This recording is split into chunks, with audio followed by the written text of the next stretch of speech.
এই দুনিয়ার জীবনে আমরা সর্বোচ্চ হয়তো 100 বছর বাঁচবো, আল্লাহ ভালো জানেন, তাই তো? এই দুনিয়ার জীবনের এই হায়াতের সবচেয়ে ইম্পর্টেন্ট টাইমটা কোনটা বলেন?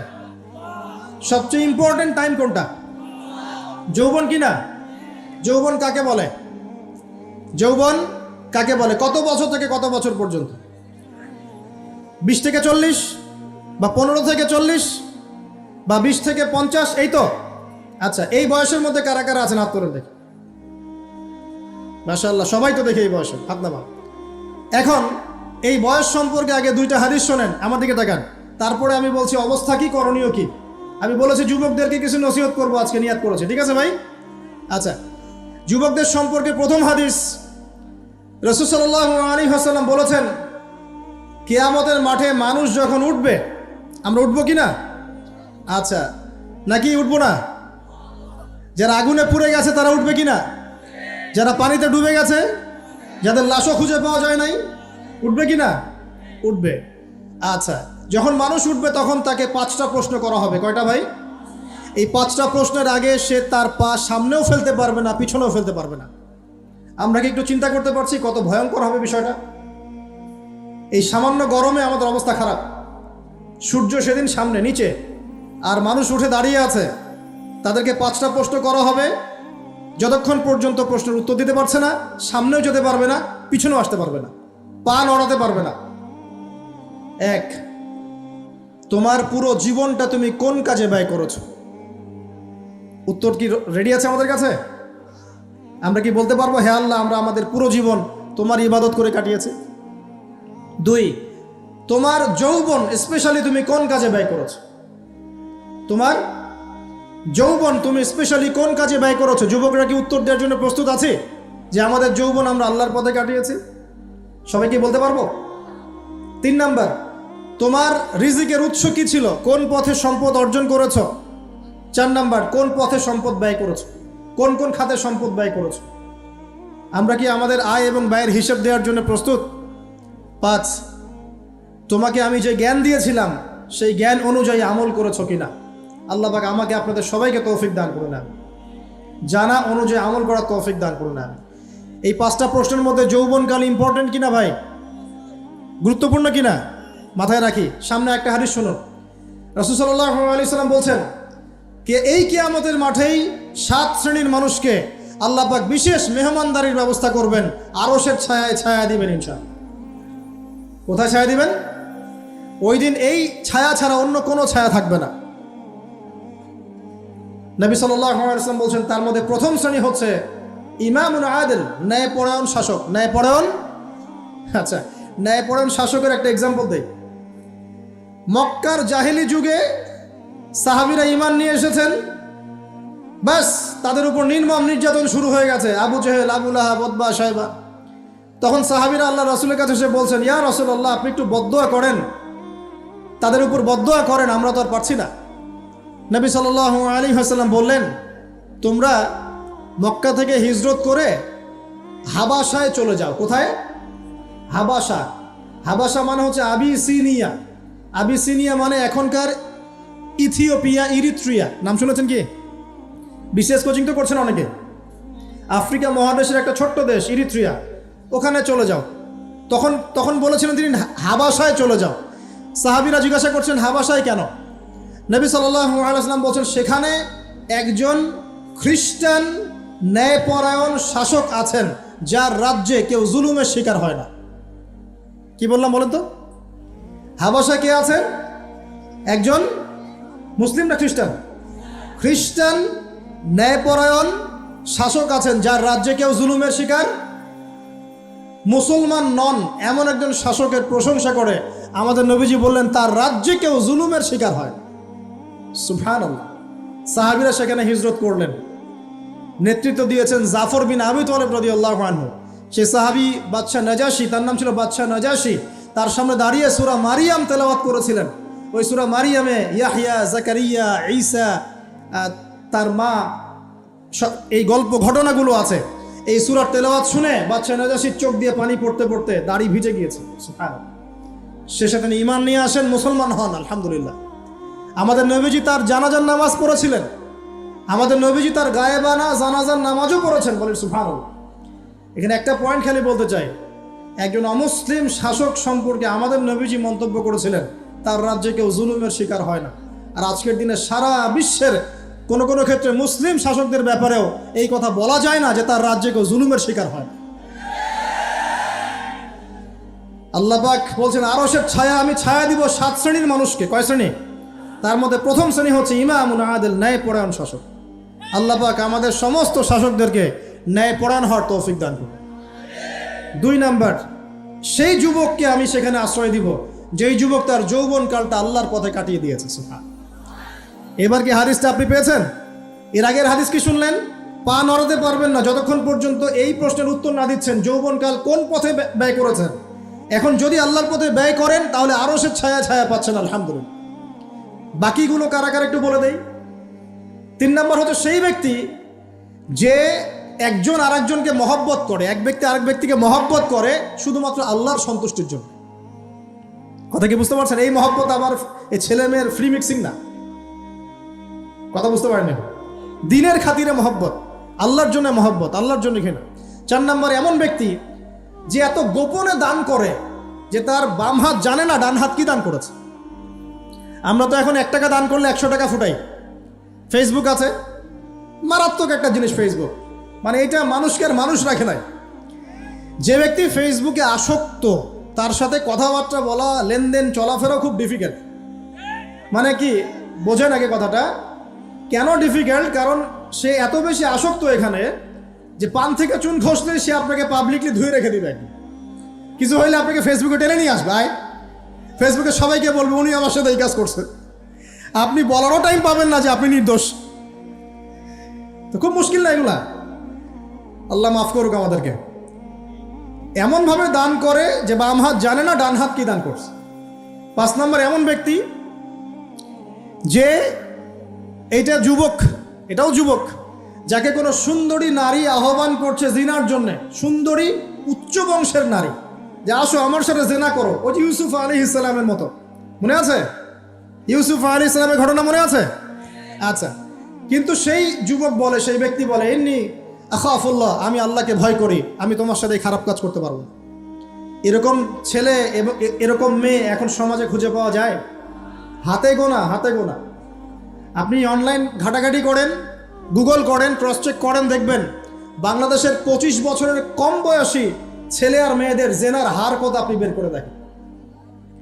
25 বছরের কম যে যুব সমাজ আমাদের সামনে আছে তাদের মধ্যে কত % যুবক এখন পর্যন্ত ফিজিক্যাল সম্পর্ক করেনি কারোর সাথে, আপনি খুঁজে বের করতে পারবেন। শুধু ছেলেদের ক্ষেত্রে এটা নয়, মেয়েদের ক্ষেত্রেও আছে।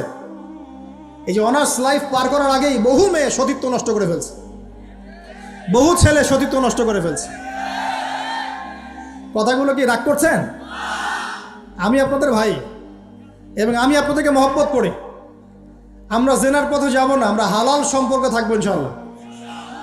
যখন আপনি জেনায় চলে যাবেন আপনার কলব থেকে আল্লাহর নূর নষ্ট হয়ে যাবে। এটা এমন একটা পাপ যেটা করার পর মানুষ আল্লাহর সামনে মাথা তুলে দাঁড়াতে পারে না, লজ্জায় চোখ নেমে যায়, ইবাদতে স্বাদ পায় না। যখন হারাম সম্পর্কে, ফ্রি মিক্সিং, এগুলোতে মানুষ থাকে, ইবাদতে মানুষ স্বাদ পায় না। দিনের পর দিন ইবাদত করে মনোযোগ আসে না, মন লাগে না, চোখ দিয়ে একটু পানি বের হয় না, আল্লাহর জন্য কাঁদতে পারে না, কারণ মনের মধ্যে তো নূর নাই। আর যখন একটা মেয়ে বেপর্দায় থাকে, সে অনেক ইবাদত করলেও তার এই বেপর্দায় থাকার কারণে সমাজের বহু মানুষের চোখের জেনা হয়ে যায়। এতে করে ওই সব মানুষের পাপের ফল এই মেয়েটাকে ভোগ করতে হয় এবং মানুষের চোখের বদনজর লাগে, ওই মেয়ে অসুস্থ হয়ে পড়ে মানসিকভাবে, শারীরিকভাবে।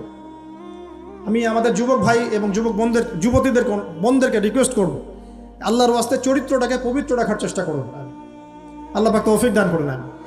এই যুবককে আল্লাহ পাক আরশের ছায়া দিবেন যে একটা মেয়েকে পেয়েও আল্লাহর ভয় তাকে ভোগ করে নাই। আল্লাহ পাক এরকম যুবক ঘরে ঘরে তৈরি করুন। তাহলে কি করবেন ভাই? হালাল উপার্জনের ব্যবস্থা করবেন, ব্যাস সরাসরি বিয়ে করে ফেলবেন। পরিবারকে বোঝানোর চেষ্টা করবেন, না বুঝলে আন্দোলন শুরু করবেন যে আমি জেনা করতে চাই না, আমি বিয়ে করতে চাই, বিয়ে আমার দেওয়ানি লাগবো, মানে এরকম। ব্যাস তারপর দেখবেন বাপ মা কেমন করে বিয়ে না দেয়। আল্লাহ সাহায্য করবে ইনশাআল্লাহ। আল্লাহ আমাদের যুবক ভাইদেরকে চরিত্র হেফাজত করার স্বার্থে বিয়েকে সহজ করে দিন। আমি আবার কাউরে নিয়ে পালায় যায় না, ওই কাজ করতে যায় না কিন্তু আবার, ঠিক আছে? কারণ এভাবে কোর্টে গিয়েও যদি একটা মেয়ে বিয়ে করে, এই বিয়ের জায়েজ না জায়েজ নিয়ে অনেক কথা আছে। অতএব এইসব ঝুঁকির মধ্যে যাবেন না, বাসায় বোঝানোর চেষ্টা করবেন। আর এক শ্রেণীর ব্যক্তি আছে যাদেরকে আল্লাহ পাক আরশের ছায়া ছায়া দিবেন। তারা কারা? যারা গোপনে আল্লাহকে স্মরণ করে কাঁদতে পারে, বলি সুবহানাল্লাহ। এখন এই দুটো হাদিসের মধ্যে যুবকদের অবস্থান কি পেয়েছেন? আচ্ছা, আরেকটা শোনাই, এবার শোনা।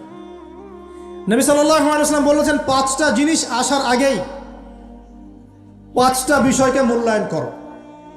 1, তোমার বার্ধক্য আসার আগেই তোমার যৌবনকে মূল্যায়ন করো। যৌবনের গুরুত্ব পেলেন তো এবার? তোমার মৌত আসার আগেই তোমার জীবনকে মূল্যায়ন করো। সচ্ছল থাকা অবস্থাতেই অসচ্ছলতাকে মূল্যায়ন করো, অসচ্ছলতা আসার আগেই সচ্ছলতাকে মূল্যায়ন করো। অসুস্থতা আসার আগেই সুস্থতাকে মূল্যায়ন করো। এবং এই যে কথাটা বললাম যে তোমার বার্ধক্য আসার আগেই যৌবনকালটাকে মূল্যায়ন করো। এই হাদিসগুলোর মধ্যে আমরা সংক্ষিপ্ত পরিসরে যৌবনকালের গুরুত্ব পাচ্ছি কিনা ভাই? এখন এই যৌবনকালটা আমাদের কাটানো উচিত আল্লাহ পাকের ইবাদতের মধ্য দিয়ে। এই যৌবনকালটা আমাদের কাটানো উচিত কয়েকটা বিষয়ের মধ্য দিয়ে। তার মধ্যে আমি 10টা পয়েন্ট আপনাকে বলবো। কয়টা ভাই? 10টা। 1, এই যৌবনকালে সবার আগে আমাদের কর্তব্য হচ্ছে দ্বীনের ইলম অর্জন করা। কি করা ভাই? দ্বীনের ইলম অর্জন বলতে আমি কি বোঝাচ্ছি? দ্বীনি ইলম অর্জন বলতে আপনাকে আমি বোঝাচ্ছি যে কমপক্ষে কোরআনটুকু তেলাওয়াত করতে শিখুন, হাদিসগুলো পড়তে শিখুন, ইসলামী বইপত্র পড়াশোনা করুন, পাশাপাশি জেনারেল সাবজেক্টগুলোও পড়াশোনা করুন। এদিকে আপনি এগিয়ে যান, এদিকেও এগিয়ে যান, দুই দিকে আগাতে থাকেন। এর পাশাপাশি বরেণ্য ওলামায়ে কেরামদের সোহবতে থাকার চেষ্টা করেন। যারা রিনাউন্ড এবং বরেণ্য ওলামায়ে কেরাম, তাদের সোহবতে থাকার চেষ্টা করেন। ইলম অর্জনের অনেক ধাপ আছে। শুরু করেন কোরআন তেলাওয়াত দিয়ে, তারপরে আস্তে আস্তে হাদিসে যান, কোরআনের তাফসিরে যান, ইতিহাস পড়েন, ইসলামের ইতিহাস পড়েন, ইসলামিক অর্থনীতি পড়েন, রাসূলের জীবনী সিরাত পড়ে দেখেন, ইসলামিক ফিকহের বইগুলো পড়ে দেখেন। আস্তে আস্তে গ্র্যাজুয়ালি আপনি সামনে যাবেন। এই সিলেবাসটা আপনি কোত্থেকে পাবেন? এই সিলেবাসটা দেখবেন প্রত্যেক জেলায় জেলায় বরেণ্য কওমি ওলামায়ে কেরাম আছেন না, তাদের সাথে পরামর্শ করবেন, আপনাকে সুন্দর সিলেবাস করে দেবে ইনশাআল্লাহ। এইভাবে আপনি পড়াশোনা করবেন এবং ওস্তাদের সাথে থেকে পড়াশোনা করবেন। একা একা সব কিছু করা যায়? একা একা সব কিছু করা যায় না। একটা সিলসিলা লাগে, একটা ওস্তাদের সোহবত লাগে নাকি? একা একা কি কোরআন সুন্নাহ সব বুঝে ফেলতে পারবেন আপনি? তাই মনে হয়? কখনোই না। অতএব বরেণ্য আলেমদের সোহবতও লাগবে, আবার আপনার চেষ্টাও লাগবে। আল্লাহ পাক তৌফিক দান করুন। এই যৌবনকালের প্রথম কাজ কি ভাই?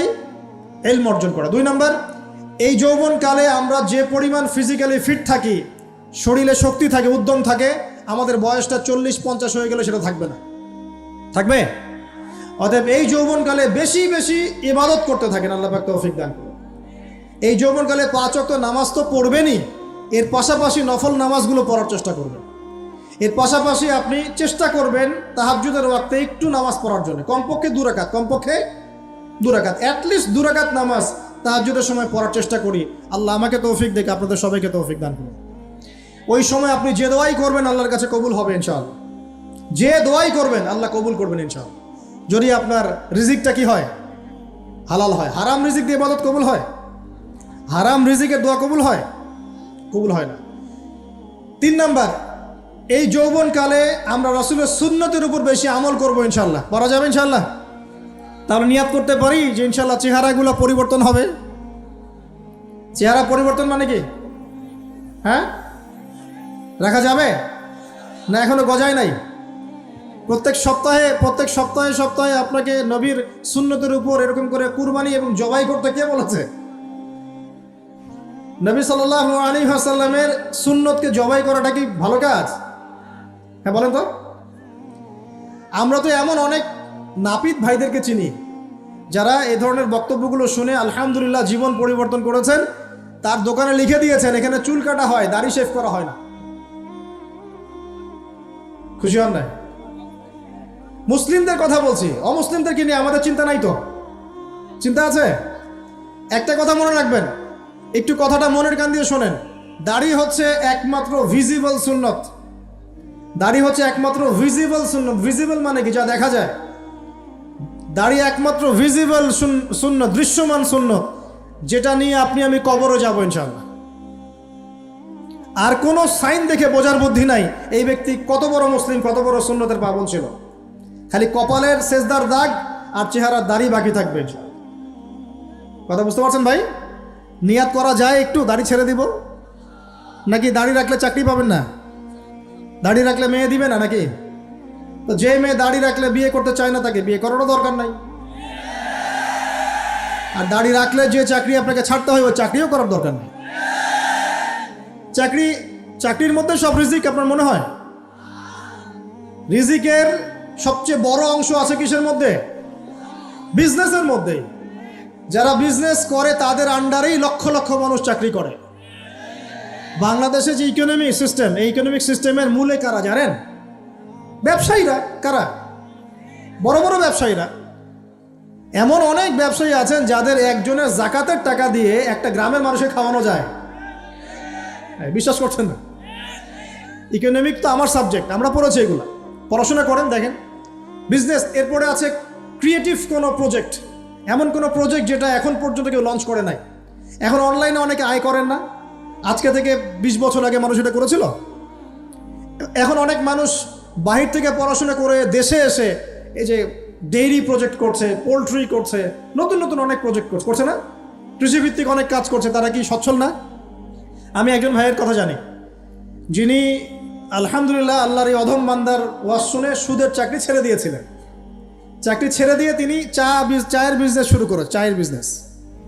তো ইদানিং জানলাম তিনি এখন মানুষকে টাকা ধার দেন। মাশাআল্লাহ, তিনি এখন মানুষকে টাকা ধার দেন চায়ের ব্যবসা করেই। আর আমাকে তো এখনো মানুষের কাছে হাত পাততে হচ্ছে। কথা বুঝতে পারেন নাই? আল্লাহ পাক তাকে সুদ ছেড়ে দেওয়ার জন্য সচ্ছল করে দিয়েছেন। এই ওসিলা দিয়েই তিনি সচ্ছল হয়েছেন আলহামদুলিল্লাহ। রিজিক কার হাতে? এটা বিশ্বাস করেন, রিজিক আল্লাহর হাতেই। আল্লাহ পাক চাইলে আপনাকে বেহিসাব রিজিক দিবেন ইনশাআল্লাহ তাআলা। অতএব সুন্নতকে বিসর্জন দিয়ে নয়, সুন্নতে থাকেন, আল্লাহ পথ খুলে দিবেন ইনশাআল্লাহ। আল্লাহ পাক তৌফিক দান করুন। যুবক ভাইদেরকে বলছিলাম, তাহলে প্রথম কাজ আমাদের ইলম অর্জন করা, তারপরে কি ভাই? নামাজের পাবন্দ হওয়া, আর নামাজ ফরজের পাশাপাশি নফলগুলোও চর্চা করা। 3 নম্বর বলেছি রাসূলের সুন্নতের উপর একদম ইস্তেকামা, দৃঢ়ভাবে আমল করা। আর সুন্নত শিখতে হলেই তো 3 দিনের জন্য বেরিয়ে যান, 7 দিনের জন্য, 40 দিনের জন্য বেরিয়ে যান। সুন্নত শিখিয়ে আপনাকে বাসায় পাঠাই দিবেন ইনশাআল্লাহ। পড়াবে না? অনেক মানুষ মনে করে যে তাদের ওখানে গেলে আমার আকীদা নষ্ট হয়ে যাবে। হ্যাঁ, তাই না? তারা বিভ্রান্ত। হ্যাঁ, নাউজুবিল্লাহ। স্বপ্নে পাওয়া ধর্ম, অনেকে টিটকারি মারে, স্বপ্নে পাওয়া ধর্ম। এইসব ব্যঙ্গের ছাতার মতো আদর্শের দিকে মুখ ফিরাবেন না। মাকবুল জামা, যেগুলো মাকবুল জামা, ক্লাসিক্যাল ইসলাম, এর মধ্যে থাকেন, আপনি বিভ্রান্ত হবেন না ইনশাআল্লাহ। তারা আপনাকে কখনো খারাপ কাজে আদেশ করেছে? কত চোর ডাকাত মদখোর মানুষ সেখানে গিয়ে 5 ওয়াক্ত নামাজি হয়ে গেছে, সুদের ব্যবসা ছেড়ে দিয়েছে, মাদক ছেড়ে দিয়েছে, আল্লাহর ওলি হয়ে গেছে আলহামদুলিল্লাহ। তো আপনাকে তারা সুন্নত শিখিয়ে বাসায় পাঠিয়ে দিবে। এছাড়া আপনি অন্যভাবে শিখতে চাইলে শিখবেন, সমস্যা কি? যদি মাদ্রাসায় পড়ার তৌফিক থাকে তাহলে পড়বেন। সবাই কি মাদ্রাসায় পড়ার তৌফিক পাবে? পাবে না। নিঃসন্দেহে কিছু মানুষ তৌফিক পাবে, কিছু মানুষ হয়তো পাবে না। যারা পাবে না তারা দিন শিখবে কিভাবে? এভাবেই তো শিখবে। সুন্নতের উপর আমল করতে হবে, এটা সবচেয়ে বড় কথা। আল্লাহ পাক আমাদের সবাইকে সুন্নাহর উপর আমল করার তৌফিক দান করুন। 4 নম্বর ভাই, যৌবনকালে আমরা আমাদের সময়গুলোকে মূল্যায়ন করবো ইনশাআল্লাহ। কথা বুঝতে পারছি ভাই? সময় মূল্যায়ন কেমন? আপনার দিন রাতের একটা রুটিন থাকবে, এলোমেলো লাইফ লিড করবেন না। এই যে আমরা, আল্লাহ মাফ করুক, আমরা এখন 3টায় 2টায় 4টায় ঘুমাই, 12টা 1টা 2টায় উঠি, নাউজুবিল্লাহ। এতে করে কি আমাদের রুটিন লাইফটা ঠিক আছে? আমাদের খাওয়ার ঠিক নাই, আমাদের ঘুমের ঠিক নাই, আমাদের মানে খাবারের যে অভ্যাস, খাদ্যাভ্যাসও ঠিক নাই। আমরা একটু খেলাধুলা আগে করতাম, সেটাও এখন করি না। সারাদিন ফোন নিয়ে বসে থাকি, আর এই যে ইউটিউব ফেসবুকে বসে থাকি। গোল হয়ে বসে লুডো খেলে। গোল হয়ে কী করে? লুডো খেলে, অনলাইনে গেমস খেলে, অনলাইনে পাবজি খেলে, ফ্রি ফায়ার খেলে।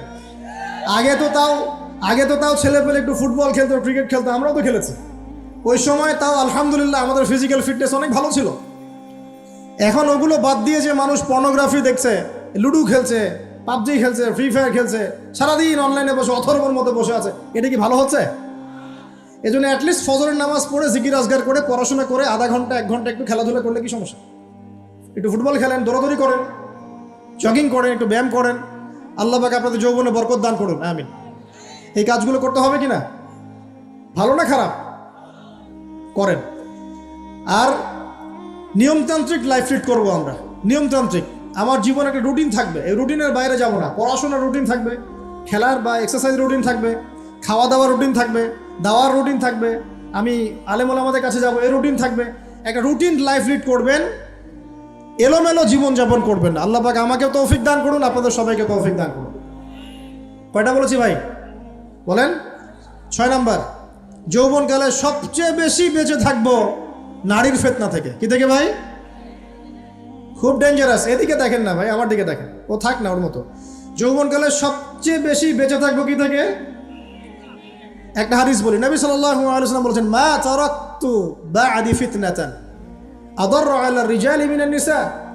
আমি আমার পরে, নবীজি বলছেন, আমি আমার পরে পুরুষদের জন্য নারীদের চেয়ে ভয়ঙ্কর কোনো ফিতনা রেখে যাই নাই। কেমন ফিতনা? আপনি একটু অনেস্টলি বলেন তো দেখি, যে আমরা যারা পর্নোগ্রাফিতে টুকটাক আসক্ত বা এ ধরনের অনলাইনে বা অফলাইনে এ ধরনের হারাম সম্পর্কের সাথে আছি, মন থেকে কি আপনি ফিল করেন যে আল্লাহ আপনার সাথে আছেন? বলেন তো দেখি, অনেস্টলি বলেন। আপনি যখন নামাজ পড়ে বাসায় ফিরে যান, ফিরে যেতে যেতে যদি আপনার চোখে খারাপ কিছু পড়ে, আপনার মনের নূরটা নষ্ট হয়, আপনি বুঝতে পারেন না? বুঝতে পারেন না?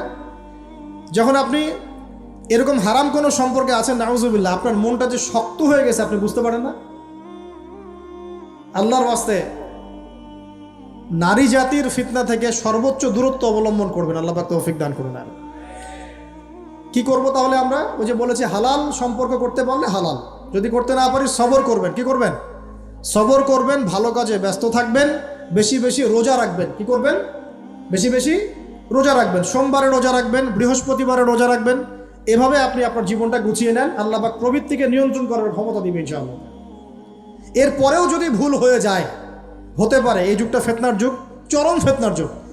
যদি কোনো ভুল হয়ে যায়, খবরদার আপনি হতাশ হবেন না। ভুল হয়ে গেলে কখনো হতাশ হবেন না। হতাশা শয়তানের পক্ষ থেকে আসে, কখনো হতাশ হবেন না।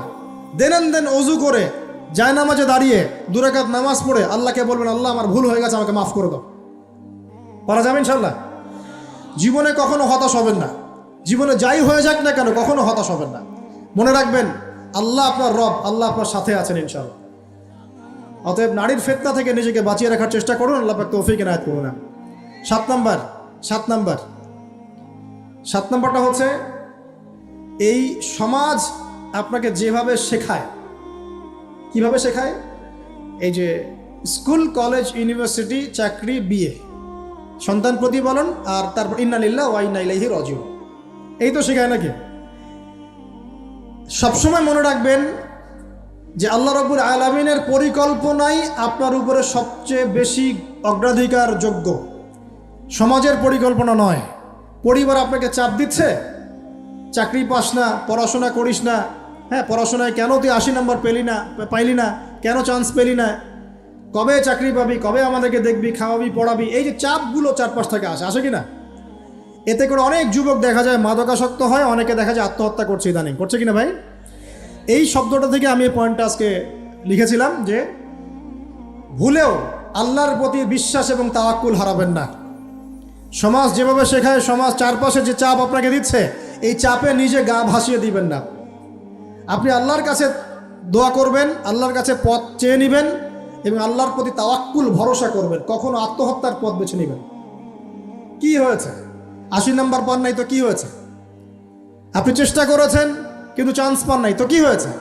চেষ্টা তো করেছেন আপনি চেষ্টা করেছেন, ইউনিভার্সিটিতে চান্সের জন্য আপনি চান্স পাই নাই, চেষ্টা করেছেন আপনি, বাস চেষ্টা করেছেন, পাই নাই, তাকদিরে ছিল পাই নাই, বাস।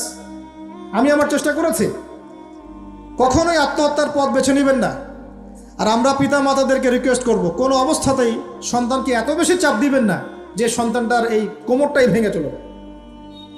এই সমস্যাগুলো দিন দিন বাড়ছে সমাজের মধ্যে। কেন এত চাপ দিচ্ছেন? তার প্রতিভা কোথায় খুঁজে বের করুন। তাকে জোর করে কেন টেনে লম্বা করার চেষ্টা করছেন? আমাদের সমাজে বাচ্চা হয়ে গেলেই তার পিঠে একটা সিল মেরে দেই, হয় ডাক্তার না হলে ইঞ্জিনিয়ার। কেন? এর বাইরে কোনো প্রফেশন নাই। আমার সন্তানকে হয় ঢাকা বিশ্ববিদ্যালয়ে চান্স পেতে হবে, না হলে বুয়েটে, না হলে এখানে। আর এখানে পড়লেই আমার ছেলে বা আমার মেয়ে একদম সবচেয়ে বড় জ্ঞানী হবে, অন্য কোনোভাবে হবে না, এটা গ্যারান্টি দেওয়া আছে? যারা সভ্যতা বিনির্মাণ করেছেন তারা কয়জন বড় বড় ডিগ্রি সার্টিফিকেট পেয়েছেন খুঁজে বের করে দেখেন, খুঁজে বের করে। আমরা ফিলোসফির মধ্যে যে ফিলোসফারদের হিস্ট্রি পড়েছিলাম তাদের মধ্যে বেশিরভাগই দেখা যায় স্কুলেও যায় নাই, কলেজেও যায় নাই। আছে না এমন? আছে।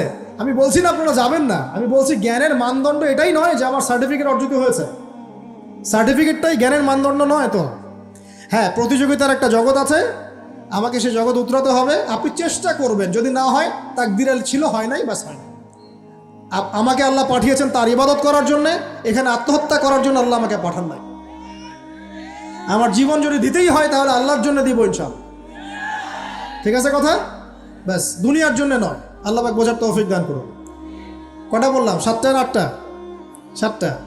8 নম্বরটা ইম্পর্টেন্ট এবং এটা আপনাদের জন্য মজাদার। সেটা হলো 8 নম্বরটা বেশি ইম্পর্টেন্ট। এটা হচ্ছে দিনের পথে চলার ক্ষেত্রে আপনি অনেক রকম মতবাদ পাবেন সামনে। কেউ বলবে আমারটা সঠিক, কেউ বলবে না ওরটা নয়, আমারটা সঠিক, কেউ বলবে না আমার দলটা সঠিক, কেউ বলবে না ওর সংগঠন সঠিক। এগুলো আপনার কান ভারী করে ফেলবে একদম। তখন মনে হবে যে আগেই ভালো ছিলাম রে ভাই, নামাজ পড়তাম না, এখন নামাজ পড়া শুরু করে দেখলাম যে আরে হাতটা বাঁধবো কোথায় এটাই তো ফিক্স করতে পারতেছি না। এখন আমার কিছু তো অভিজ্ঞতা আছে ভাই, নাকি ভাই? ওর আলোকে একটা কথা বলে, সেটা হলো সমাজে কিছু ইখতিলাফি মাসআলা আছে, এই মাসআলাগুলো কানেও ঢুকাবেন না। আপনি ইবাদতের মধ্য দিয়ে আল্লাহকে পাওয়ার চেষ্টা করবেন। এবং চিরায়ত একটা ইসলাম আমরা ফলো করছি না? এই ইসলামের মধ্যে এমন কিছু নাই যেটা আপনাকে জাহান্নামে নিয়ে যাবে, এমন কিছু নাই। হ্যাঁ, প্রত্যেকটা ঘরানার মধ্যে কিছু বিভ্রান্ত মানুষ থাকতে পারে, এমন কিছু মানুষ এমন আমল করছে যে আমলটা হয়তো কোরআন এবং হাদিসে নাই। এটা তার সমস্যা, কোরআন সুন্নাহর সমস্যা নয়। কথা বুঝতে পারছেন? এটা তার সমস্যা, সে এটাকে সেই বেদাতটা করছে, সেই শিরকটা করছে। তার মানে এই নয় যে কোরআন হাদিস আমাকে শিরক শিখিয়েছে, বেদাত শিখিয়েছে। কোরআন এবং হাদিসে যেটা আছে এটা সুন্দর এবং এটা চিরায়ত একটা ক্লাসিক্যাল ইসলাম আমাদের কন্টিনেন্টে আছে, বাংলাদেশেও আছে। এখানে থাকলে আপনি বিভ্রান্ত হবেন না ইনশাআল্লাহ তাআলা। বরেণ্য ওলামায়ে কেরামদের কাছে গিয়ে অন্তত একজন হকপন্থী আলেমের সাথে পরামর্শ করে আপনি আমল করার চেষ্টা করুন। আর যে বিষয়গুলো নিয়ে ইখতিলাফ আছে এগুলো নিয়ে সমাজে মতপার্থক্য সৃষ্টি করে সমাজটাকে বিভক্ত করতে যায় না। আল্লাহর ওয়াস্তে মসজিদ ভাগ করতে যায় না, সমাজকে ভাগ করতে যায় না। জাতিগত ঐক্যটা রক্ষা করেন, আল্লাহ পাক বোঝার তৌফিক দান করেন। আর যদি মানুষের মধ্যে খারাপ কিছু দেখি, ওই খারাপ কিছু বিষয়টা আমি এড়িয়ে যাবো ইনশাআল্লাহ। আর কোনটা ভালো কোনটা খারাপ আমি বুঝবো কিভাবে? আমি 10 জন আলেমের সাথে পরামর্শ করবো, বাস। আমি এত বড় আলেম নই, তাহলে আমি 10 জন আলেমের সাথে পরামর্শ করব যে হুজুর এই বিষয়টা চলছে, এটা সম্পর্কে আসলে বিষয়টা কি। একটা ঘরানার দিকে কখনো আপনি সাম্প্রদায়িকভাবে বায়াসড হয়ে যাবেন না। আপনি আপনার চিন্তাটাকে লিবারেল রাখবেন, হকটা যেখানে পাবো সেটা নিব ইনশাআল্লাহ। এমন নয় যে উনি বলেছেন বলেই হক আর কারোটা নিব না, ওনারটাই নেব, এভাবে চিন্তা করবেন না। হক যেখানে আছে সেখানে যাবেন আপনি ইনশাআল্লাহ। আল্লাহ পাক আমাদেরকে বোঝার তৌফিক দান করুন। আর যে ইখতিলাফগুলো আছে এগুলো নিয়ে সমাজকে বিভক্ত করতে যায় না, মতানৈক্য নিয়েই ঐক্য হবে ইনশাআল্লাহ তাআলা। আল্লাহ পাক আমাদেরকে এই কথাটা বোঝার তৌফিক দান করুন। আর শেষের দুটো হলো, যৌবনকালে আমরা আমাদের পরবর্তী জীবনের প্রস্তুতি গ্রহণ করবো ইনশাআল্লাহ। কারণ বার্ধক্যের জীবনে আপনি কিন্তু এই কাজগুলো এখন করতে পারছেন, সেগুলো পরে পারবেন না। অতএব এই সময়ই আপনি আপনার রিজিকের একটা অংশ সঞ্চয় করার চেষ্টা করুন, কিছু সাস্টেইনেবল অ্যাসেট করার চেষ্টা করুন, যাতে পরবর্তী বয়সে গিয়ে আপনাকে দিনের দিকে কাজ করার জন্য দুনিয়ার ফিতনায় পড়তে না হয়।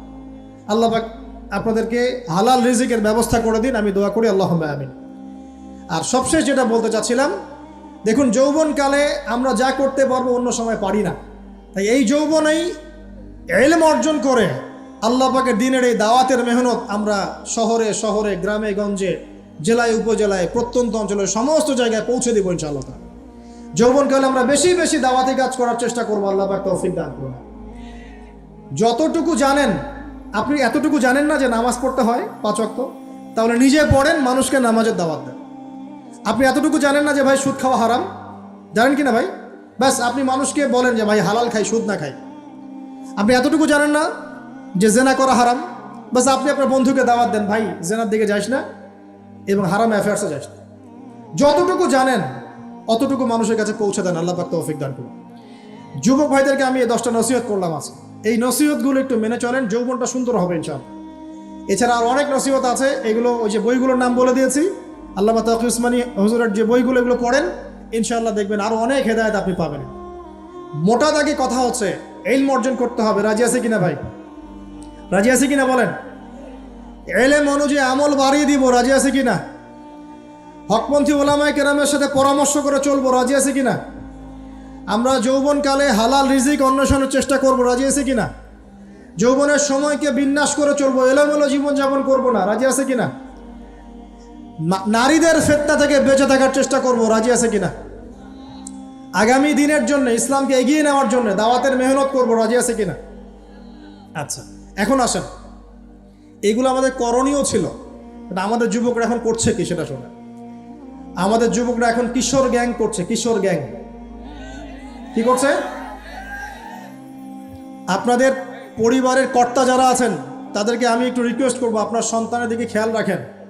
আপনার সন্তানকে যত ছোট মনে করছেন, আপনার সন্তান এখন এত ছোট নয়।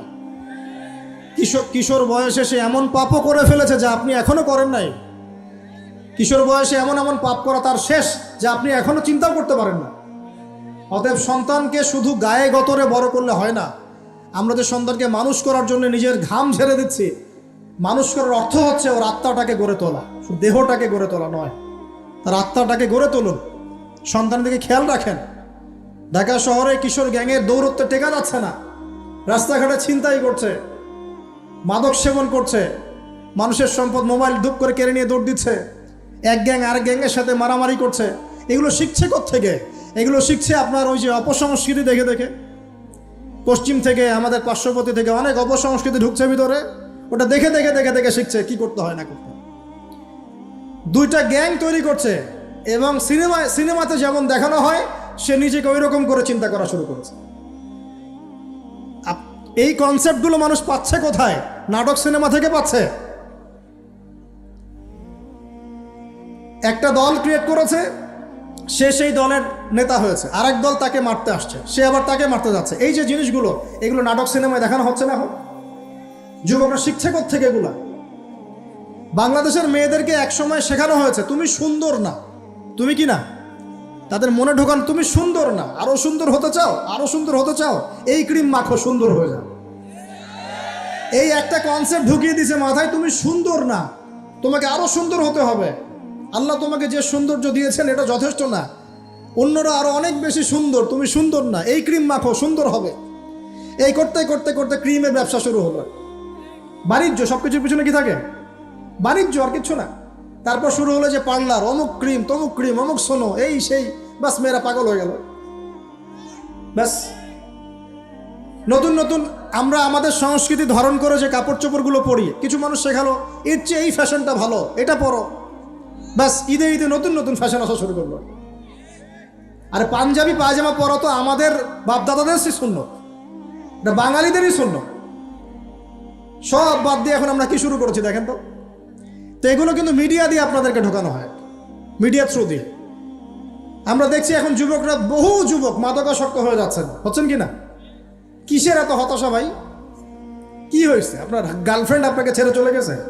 তা গেছে না হয়তো, কি হয়েছে ভাই? কি হয়েছে? গার্লফ্রেন্ড ছেড়ে চলে গেছে তো কি হয়েছে? আল্লাহ পাকের জমিনে কি মেয়ের অভাব নাকি? আরে শেষ জামানায় একজন ছেলের পিছনে 40টা মেয়ে ঘুরবে। 40টা মেয়ে ঘুরবে না, আসলে সরি ফর দ্য ল্যাঙ্গুয়েজ, 40 জন নারীর দায়িত্ব একটা ছেলেকে নিতে হবে শেষ জামানায়। মানে মা, বোন, ফুপু, খালা, স্ত্রী, এই সব মিলে 40 জন কাঁধে উঠে যাবে। এখন ঘরে ঘরে মেয়েদের সংখ্যা বাড়ছে না? নবীজি বলেছেন শেষ জামানায় মেয়েদের সংখ্যা বাড়বে, ছেলেদের সংখ্যা কমবে। কমছে কি না ছেলেদের সংখ্যা? এখন হয়তো এভারেজ 100, 104, পরে দেখবেন আরও বেড়ে গেছে। শুধু আমেরিকার হিস্ট্রি ঘেটে দেখেন, ওখানে ছেলে মেয়ের অনুপাতটা কেমন। কমছে সব জায়গাতেই, আরও সামনে কমবে। তো একজন গার্লফ্রেন্ড আপনাকে ছেলে চলে গেছে, ব্যাস জীবনটা উৎসর্গ করে দিতে হবে তার জন্য? এখন কি ফেন্সিডিল, গাঁজা, ইয়াবা এগুলো সেবন করতে হবে? আপনাকে কে সৃষ্টি করেছেন ভাই? কি উদ্দেশ্যে? প্রথমে কি একটা বলেছে, কি উদ্দেশ্যে? আমাকে আল্লাহ পাঠিয়েছেন দুনিয়াতে নামাজ পড়তে, রোজা রাখতে, দিনের প্রচার করতে, দিনের জ্ঞান অর্জন করতে, এই তো। তা আমি একজন মেয়ের জন্য জীবন নষ্ট করে দিব কেন? আমি তাহলে আল্লাহর কাছে কি মুখ দেখাবো আর নবীর কাছে কি মুখ দেখাবো? ওখানে গিয়ে বলবো আল্লাহ আমি আমার অমুক প্রেমিকার জন্য আশেক হয়ে একদম জীবন দিয়ে দিয়েছি, আত্মহত্যা করেছি। গেছে ভাই, যাইতে দেন। যে ব্যক্তি আপনার অবস্থানকে মূল্যায়ন করে নাই সে আপনার যোগ্য ছিল না। এখন আপনি কি করবেন? নিজের অবস্থান উন্নত করেন, আপনার পিছনে লাইন ধরে ঘুরবে ইনশাআল্লাহ। এটাই বাস্তবতা। দুনিয়া খুব খারাপ জিনিস। মানুষ মানুষের অবস্থানকে মূল্যায়ন করে, মানুষ মানুষের অবস্থানকেই মূল্যায়ন করে, কিন্তু আল্লাহ রাব্বুল আলামিন আপনাকে সর্বাবস্থায় ভালোবাসেন। আলহামদুলিল্লাহ। এই যে আমরা এখন অনেক পাপ করছি না, আল্লাহ কি আমাদেরকে আযাব দিয়ে ধ্বংস করে দিয়েছেন? আল্লাহ পাক এখনও আমাদেরকে ভালোবাসেন, রহম করেন, অপেক্ষায় আল্লাহ পাক অপেক্ষা করছেন কখন তওবা করবে, আমি তওবা কবুল করব। এই কখন আমার বান্দা খালি একবার বলে আস্তাগফিরুল্লাহ, আল্লাহ পাক সাথে সাথে মাফ করে দেবেন ইনশাআল্লাহ। আর সেই আল্লাহকে ভুলে আপনি কার পিছনে ছুটছেন? আমরা কিন্তু নিয়াত করতে পারি ভাই যে আমরা যারা ওয়াজ শুনলাম জীবনে কোনোদিন সিগারেটে হাত দিব না ইনশাআল্লাহ। রাজি আছি ভাই? অন্য বড় বড় জিনিস তো বহু দূরের কথা। আচ্ছা, অনেকে রাজি হয় নাই কেন? আপনারা কি অলরেডি আসক্ত? আমি অনেক ভাইকে দেখেছি মাশাআল্লাহ ইফতার খুলেই একদম বেনসন টানা শুরু করে। হ্যাঁ, এটা যে হারাম আপনাদের কেউ ওয়াজ করে শোনায় নাই? এটাকে কি মনে করেন আপনারা, হারাম না হালাল? কেউ বলেছে মাকরু, নাকি মাকরু ফতোয়া দিয়েছে? মাকরুহ শব্দের অর্থ জানেন আপনি? মাকরুহ শব্দের অর্থ কি একটু শোনেন। সূরা বনী ইসরাইল খুলবেন। কোন সূরা? সূরা বনী ইসরাইল। আল্লাহ পাক বলছেন আমি বনু ইসরাইলকে এই কাজগুলো করতে নিষেধ করেছিলাম। কোন কোন কাজ? জেনা করো না, জেনার ধার কাছে যেও না, এতিমের মাল আত্মসাৎ করো না, শিরিক করো না ইত্যাদি। যারা আলেম আছেন তারা আমার কথা বুঝবেন। এই কাজগুলোর পরে আল্লাহ পাক বলছেন যে এই প্রত্যেকটা কাজ আল্লাহর কাছে মাকরুহ, অপছন্দের। কিসের? অপছন্দের। তাহলে এটাকে আপনি সহজ মনে করছেন? নিয়াত করি আল্লাহ পাকের সন্তুষ্টির জন্য আমরা কোনোদিনও মাদকের সাথে সম্পৃক্ত হব না ইনশাআল্লাহ। আর বিশ্বাস করেন, শুধুমাত্র মাদকদ্রব্য নিয়ন্ত্রণ অধিদপ্তর এই আইন কানুন এগুলো দিয়ে জরিমানা দিয়ে মানুষকে মাদক ছাড়ানো যাচ্ছে না, যাবে না। কেন যাবে না এটা আপনারা খুব ভালো করেই জানেন, আমি বলতে চাচ্ছি না। অনেক সময় মাদক বিরোধী কনসার্ট করে মানুষ, মাদক বিরোধী কনসার্টে ওঠার আগে এক বোতল ডাইল খেয়ে আসে আগে। এগুলো কি বাস্তব কথা বলছি না অবাস্তব কথা বলছি? আমাদের যুবক ভাইরা কোশ্চিনকালেও মাদকের ধার কাছে যাবেন না ইনশাআল্লাহ। একটা হাদিস খালি মনে রাখেন, এই হাদিসটা মনে রাখেন। নবী সাল্লাল্লাহু আলাইহি ওয়াসাল্লাম বলেছেন কেউ যদি মাদকদ্রব্য সেবন করে তার 40 দিনের নামাজ কবুল হবে না। সিগারেট একটা খেয়েছি, 40 দিন নামাজ নাই। এরপর যদি সে তওবা করে আল্লাহ মাফ করে দিবে ইনশাআল্লাহ। আবার যদি মাদক খায় আবার 40 দিন কবুল হবে না। যদি আবার তওবা করে আল্লাহ মাফ করে দিবেন।